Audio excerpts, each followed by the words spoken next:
हरे कृष्ण हरे राम भक्तजनों, आज हम आषाढ़ मास की योगिनी एकादशी का महात्म्य श्रवण करेंगे। तो आइए जानते हैं क्या है एकादशी का महात्म्य। युधिष्ठिर ने पूछा, वासुदेव, आषाढ़ के कृष्ण पक्ष में जो एकादशी होती है उसका क्या नाम है?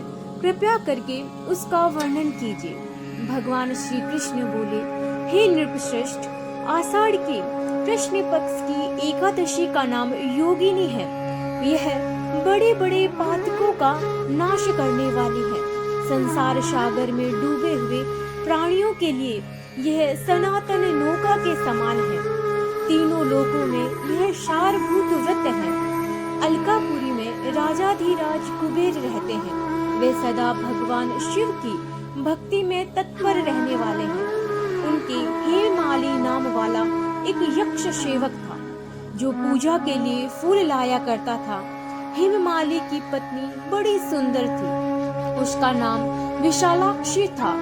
वह यक्ष कामपास में आबद्ध होकर सदा अपनी पत्नी में आसक्त रहता था। एक दिन की बात है, हेममाली मानसरोवर से फूल लाकर अपने घर में ही ठहर गया और पत्नी के प्रेम का रसास्वादन करने लगा। अतः कुबेर के भवन में न जा सका। इधर कुबेर मंदिर में बैठकर शिव का पूजन कर रहे थे।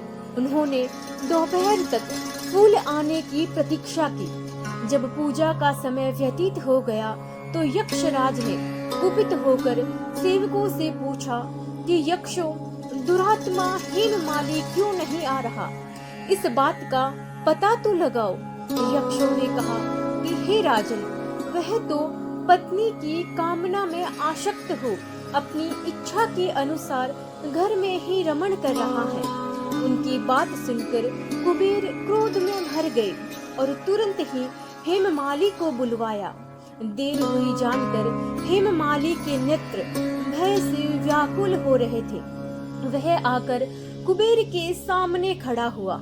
उसे देखकर कुबेर की आंखें क्रोध से लाल हो गई। वह बोले, ओ पापी, ओ दुष्ट, ओ दुराचारी, तूने भगवान की अवहेलना की है।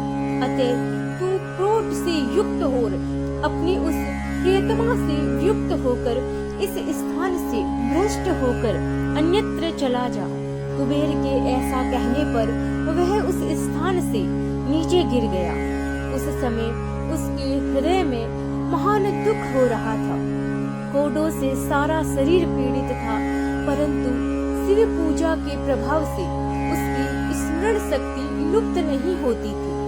पातक से दबा होने पर भी वह अपने पूर्व कर्म को याद रखता था। तदंतर इधर उधर घूमता हुआ वह पर्वतों में श्रेष्ठ मरुगिरी के शिखर पर गया। वहां उसे तपस्या के कुंज मुनिवर मार्कंडेय जी का दर्शन हुआ। पाप कर्म यक्ष ने दूर से ही मुनि के चरणों में प्रणाम किया। मुनिवर मार्कंडेय ने उसे भय से कांपते हुए देख परोपकार की इच्छा से निकट बुलाकर कहा कि तुझे कोढ़ के रोग ने कैसे दबा लिया?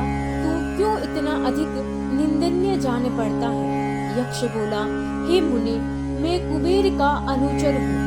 मेरा नाम हेममाली है। मैं प्रतिदिन मानसरोवर से फूल लाकर शिव पूजा के समय कुबेर को दिया करता था। एक दिन पत्नी सहवास के सुख से फंस जाने के कारण मुझे समय का ज्ञान ही नहीं रहा।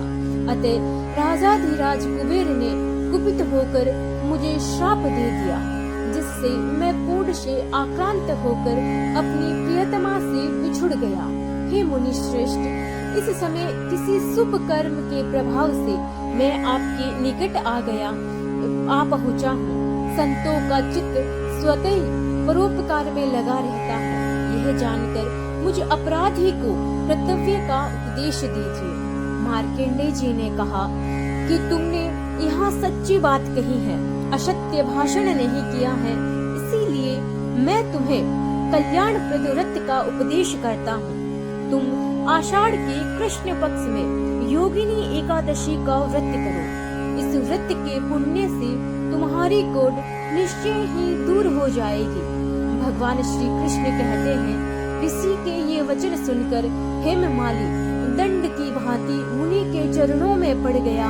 मुनि ने उसे उठाया, इससे उसको बड़ा हर्ष हुआ।